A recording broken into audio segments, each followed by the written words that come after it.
আসসালামু আলাইকুম ওয়া রাহমাতুল্লাহি ওয়া বারাকাতুহু ইন্নাল হামদুলিল্লাহ ওয়াস সালাতু ওয়াস সালামু আলা মান লা নাবিয়্যা বা'দ আম্মা বা'দ। সম্মানিত উপস্থিতি, আজকের আলোচ্য বিষয় হলো অতিবৃষ্টি হওয়া, অধিক হারে বৃষ্টি হওয়া এটা কি রহমত না গজব। ইনশাআল্লাহ আমরা সর্বপ্রথম আলোচনা শুনব আল্লাহ পাক রব্বুল আলামিন যে বৃষ্টি আমাদের উপর নাযিল করেন, ওই বৃষ্টিকে আল্লাহ তাআলা সর্বপ্রথম বাতাসের মাধ্যমে মহাসমুদ্র থেকে বাষ্প করার মাধ্যমে আল্লাহ তাআলা আকাশে উদিত করে। অতঃপর সেই বাষ্পকণাকে আল্লাহ তাআলা মেঘের খণ্ডে রূপান্তরিত করে এবং সেই মেঘের খণ্ডগুলোকে আল্লাহ তাআলা বিভিন্ন দিকে বিক্ষিপ্তভাবে ছড়িয়ে দেয়। অতঃপর আল্লাহ রাব্বুল আলামিন যেখানে বৃষ্টির প্রয়োজন হয় সেখানে আল্লাহ তাআলা তার কুদরতিভাবে ওই মেঘে মেঘে ঘর্ষণ লাগিয়ে আল্লাহ তাআলা ওই জমিনের ভিতরে বৃষ্টি নাযিল করেন। এই বৃষ্টি এটা জমির জন্য, এটা আমাদের জন্য এত উপকার। বিজ্ঞান বলে যে বৃষ্টির পানির ভিতরে রয়েছে ম্যাগনেসিয়াম, ক্যালসিয়াম, পটাশিয়াম, ফসফরাস, যতগুলো ক্যালসিয়াম, যতগুলো ভিটামিনের দরকার ফসল উৎপন্নের জন্য, ফল ফলাদ উৎপন্নের জন্য যতগুলো ভিটামিনের প্রয়োজন সবগুলো আল্লাহ তাআলা বৃষ্টির পানিতে রেখে দিয়েছে। সুবহানাল্লাহ। এই বৃষ্টির পানির মাধ্যমে বিজ্ঞান বলে প্রত্যেক বছর বৃষ্টির পানির মাধ্যমে আল্লাহ পাক সুবহানাহু ওয়া তাআলা 150 মিলিয়ন টন সারের উপাদান আল্লাহ তাআলা জমিনের মধ্যে নাযিল করে থাকেন। সুবহানাল্লাহি ওয়া বিহামদিহি সুবহানাল্লাহ। একটাবার চিন্তা করে দেখেন এই বৃষ্টির পানি কত প্রয়োজন আমাদের জন্য। মুহতারাম হাজরিন, আল্লাহ পাক রব্বুল আলামিন সূরা মুমিনুনের 18 নম্বর আয়াতের মধ্যে আল্লাহ তাআলা ইরশাদ করেন, وأنزلنا من السماء ماء بقدر فأسكناه في الأرض وإنا على ذهاب به لقادرون। আল্লাহ তাআলা ইরশাদ করেন, وأنزلنا من السماء ماء بقدر, আমি আল্লাহ তাআলা পরিমাপ মতো আকাশ থেকে বাড়ি বর্ষণ করি। فأسكناه في الأرض, অতঃপর আমি আল্লাহ তাআলা সেই পানিকে, সেই বৃষ্টির পানিকে জমিনের ভিতরে কি করি? সংরক্ষণ করি। ওয়া ইন্না আলা যাহাবিন বিহি লাকাদিরুন, আমি আল্লাহ তাআলা ইচ্ছা করলে সেই পানিকে আবার শুকিয়ে দিতে পারি। আল্লাহ তাআলা ওই বৃষ্টির পানিকে নাযিল করেন, আবার সেই পানিকে আল্লাহ তাআলা নদ, নালা, নদী, পুকুর সবগুলিতে আল্লাহ তাআলা নিজে কি করে? সংরক্ষণ করেন। এমনকি বৃষ্টির পানিকে আল্লাহ তাআলা পাহাড়ের মধ্যে নাযিল করে বরফ আকারে সেগুলিকে আল্লাহ তাআলা সংরক্ষণ করেন এবং সেই বরফ গলে গলে নদী নালায় পরিণত হয়, ঝর্ণায় পরিণত হয়। আল্লাহ তাআলা সেই পানিগুলোকে পোটায় পোটায় কি করে? জমির ভিতরে সংরক্ষণ করে রাখেন। মুহতারাম হাজরিন, ওই জমিন থেকে আবার আল্লাহ পাক রব্বুল আলামিন সেই পানিগুলোকে উৎপন্ন করেন।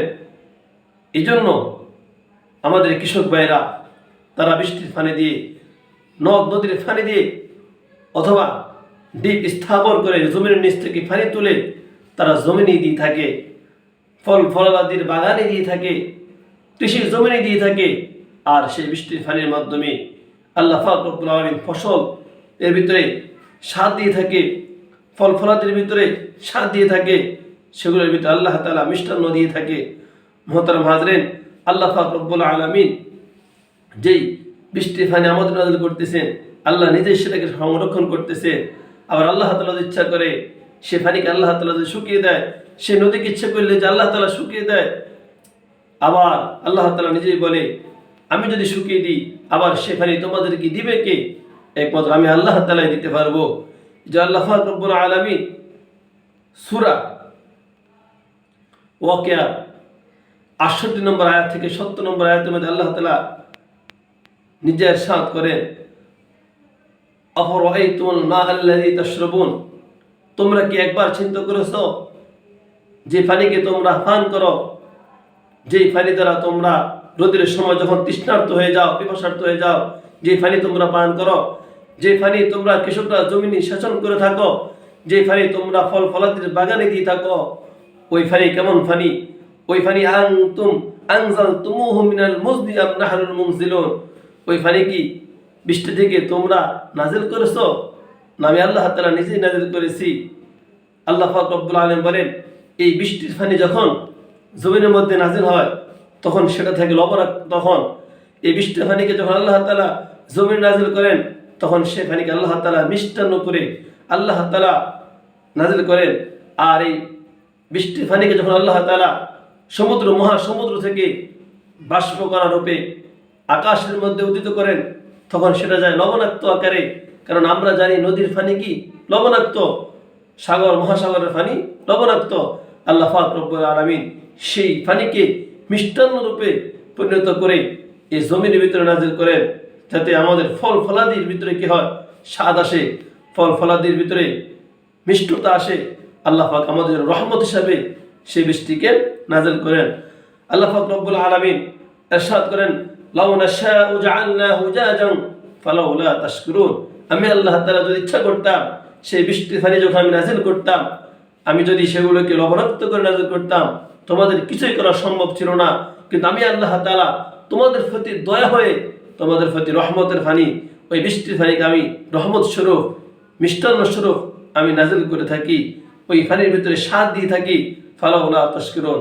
তারপরও যদি তোমরা শুকরিয়া আদায় না করো, আল্লাহর প্রতি কৃতজ্ঞতা আদায় না করো, আল্লাহর প্রতি যদি তোমরা আল্লাহর বিধানকে আদায় না করো, আল্লাহর হুকুম হাকাম যদি তোমরা পালন না করো, তাহলে তোমাদের মতো কপাল পড়া, তোমাদের মতো অকৃতজ্ঞ বান্দা আর কি হইতে পারে? মুহতারাম হাজরিন, এরপর আল্লাহ পাক রব্বুল আলামিন সূরা মুলুকের 30 নম্বর আয়াত আল্লাহ তাআলা বলেন, কুল আরাইতুম ইন আসবাহা মাউকুম গাওরান ফামান ইয়াতিকুম বিমাইন মাঈন। হে আমার বান্দারা, তোমরা বলো যে পানিকে আমি আল্লাহ তাআলা নাজিল করি, আমি আল্লাহ তাআলা এই জমিনের ভিতরে সংরক্ষণ করি, নদী নালা পাহাড় পর্বতে পুকুরে সংরক্ষণ করি, সেই পানি যদি একবার জমিনে গ্রাস করে নেয় সবগুলো শুকিয়ে যায়, বলো তোমাদের জন্য কে পানির ধারা জারি করবে? আমি আল্লাহ তাআলাই তো তোমাদের জন্য জারি করতে হবে। মুহতারাম হাজরিন, এরপর আল্লাহ পাক রব্বুল আলামিন আমাদেরকে বলতেছেন, হে দুনিয়ার মানুষ, হে আমার বান্দারা, তোমরা সূরা ইয়াসিনের 34 নম্বর আয়াত আল্লাহ তাআলা বলেন, ওয়াজআলনা ফিহা জান্নাতিন মিন নাখিলিন ওয়া আনাবিন ওয়াফাজ্জারনা ফিহা মিনাল উয়ুন। আর সেই বৃষ্টির পানির মাধ্যমে আমি আল্লাহ তাআলা তোমাদের জন্য খেজুরের বাগান সৃষ্টি করে দিই, আঙ্গুরের বাগান সৃষ্টি করে দিই এবং তোমাদের জন্য ঝর্ণা জারি করে দিই। আল্লাহু আকবার। আল্লাহ তাআলা বলেন, ইয়াকুলু মিন সামারিহি ওয়া মা আমিলাতহু আইদিহিম আফালা ইয়াশকুরুন। আর সেই খেজুরের বাগানের, সেই আঙ্গুরের বাগানের ফল তোমরা কি করো? গ্রহণ করো, তোমরা আহার করো, তোমরা সেগুলো খেয়ে থাকো। এগুলোকে তোমাদের হাতের কামাই, এগুলোকে তোমরা নিজে করেছো না আমি আল্লাহ তাআলা নিজেই তোমাদের জন্য সৃষ্টি করেছি? আমি আল্লাহ তাআলা তোমাদের জন্য সেগুলো বৃষ্টির পানির মাধ্যমে তৈরি করেছি। আফালা ইয়াশকুরুন। তারপরে কি তোমরা আমার শুকরিয়া আদায় করবে না? মুহতারাম হাজরিন, এই আয়াতগুলো থেকে, এই আলোচনা থেকে আমরা এই শিক্ষা অর্জন অবশ্যই করতে হবে যে আল্লাহ তাআলা আমাদেরকে বৃষ্টির মাধ্যমে কি করতেছে? ফল ফলাদি ব্যবস্থা করে দিতেছে। ওই আল্লাহর যে হুকুম আমরা না মানি, আল্লাহ তাআলা আমাদেরকে অতিবৃষ্টি দিয়ে, অতিবৃষ্টি এটা আমাদের জন্য আযাব। কারণ সমপরিমাণ বৃষ্টি, যখন যে পরিমাণ বৃষ্টির প্রয়োজন সেটা নাজিল হওয়া, এটা আমাদের জন্য রহমত, এটা আমাদের জন্য রহমত, এটা আমাদের জন্য বারাকা, এটা আমাদের জন্য উপকার। আর প্রয়োজন অতিরিক্ত অতিবৃষ্টি এটা নাজিল হওয়া, এটা অবশ্যই আমাদের জন্য গজব, এটা অবশ্যই আমাদের জন্য আযাব। এজন্য আল্লাহ হাবিব শিখাইছেন, যখন তোমাদের বৃষ্টি হয় না, রহমতের বৃষ্টির প্রয়োজন হয়, আল্লাহর কাছে দোয়া করো, আল্লাহুম্মা সাইয়্যিবান নাফিআ। আল্লাহ আমাদেরকে উপকারে বৃষ্টি দান করেন, আমাদেরকে প্রয়োজনে বৃষ্টি দান করেন। আর যখন কি হয়, আল্লাহর গজব অতিবৃষ্টি নাজিল হয়। কারণ একবার মদিনাতে বৃষ্টি হয় না, সাহাবায়ে কেরামের ফসল হচ্ছে না, তারা রাসূলুল্লাহ সাল্লাল্লাহু আলাইহি ওয়াসাল্লামের কাছে গিয়ে অভিযোগ করলেন, ইয়া রাসূলুল্লাহ দোয়া করেন বৃষ্টির জন্য। আল্লাহ হাবিব সাহাবায়ে কেরামদেরকে নিয়ে বৃষ্টির নামাজ পড়লেন, ইস্তিসকার নামাজ পড়লেন, বৃষ্টির জন্য দোয়া করলেন। বৃষ্টি হইল, এত পরিমাণ বৃষ্টি হইল যে কি হয়ে গেল, সকলের প্রয়োজনের বেশি হয়ে গেল গা। এরপর সাহাবায়ে কেরাম আবার আসলেন, ইয়া রাসূলুল্লাহ বৃষ্টি তো আমাদের যে পরিমাণ প্রয়োজন ছিল আলহামদুলিল্লাহ হয়ে গেছে, এখন প্রয়োজন অতিরিক্ত হইতেছে, আল্লাহ আবার দোয়া করলেন, আল্লাহুম্মা হাওয়ালাইনা ওয়ালা আলাইনা, আল্লাহুম্মা আলাল আকামি ওয়াল আজামি ওয়ায-যিরাবি ওয়াল আওদিয়াতি ওয়া মানাবিতিশ শাজার। আল্লাহ তাআলার সাথে সাথে বৃষ্টিকে বন্ধ করে দিলেন, প্রয়োজন অতিরিক্ত বৃষ্টি আল্লাহ তাআলা তুলে নিলেন। মুহতারাম হাজরিন, তাহলে অতিরিক্ত বৃষ্টি হওয়া এটা অবশ্যই আযাব, এটা গজব। এটা তখনই হয় যখন আমরা আল্লাহ তাআলার হুকুমের নাফরমানি করি, আল্লাহ তাআলার নিয়ামতের নাশুকরিয়া করি। আসুন আমরা আল্লাহ তাআলার নিয়ামতের শুকরিয়া আদায় করি, আমরা আল্লাহর হুকুম পালন করি ইনশাআল্লাহ। তাহলে আল্লাহ তাআলা আমাদেরকে অতিবৃষ্টির গজব থেকে, আযাব থেকে হেফাজত করবে এবং প্রয়োজন পরিমাণ বৃষ্টি আল্লাহ তাআলা আমাদেরকে রহমত হিসেবে দান করবেন।